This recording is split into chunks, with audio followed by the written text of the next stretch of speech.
Ramai beredar rekaman di Telegram pada Selasa 28 Februari 2023 yang memperlihatkan pertempuran sengit di Wuhledar. Pasukan Rusia versus Ukraina terlibat kontak tembak di antara rumah-rumah warga sipil. Dalam keterangan unggahan disebutkan penyerangan ini terjadi di pinggiran Wuhledar.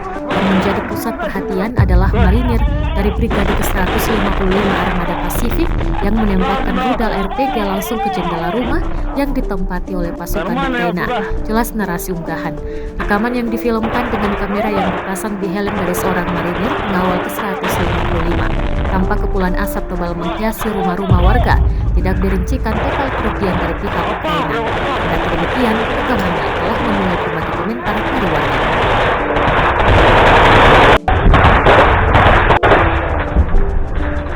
Вот красный контрольте!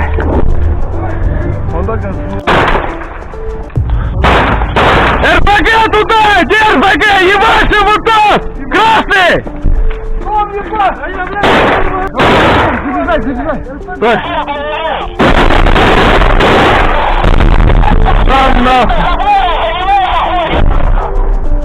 Нормально я туда!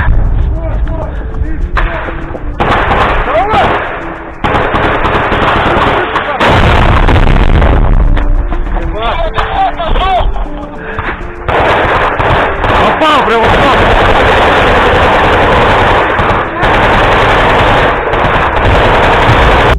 Setahun berlalu invasi, Rusia melaporkan 390 pesawat Ukraina, 211 helikopter, 3.256 kendaraan udara tak berawak, serta sistem rudal anti pesawat dieliminir oleh pasukan Vladimir Putin. Sementara itu dari kubu Kiev, Kementerian Pertahanan Ukraina melaporkan 550 tentara Rusia dieliminir dalam sehari terakhir. Total 149.240 prajurit Federasi Rusia meninggal sejak awal konflik hingga hari ke-370.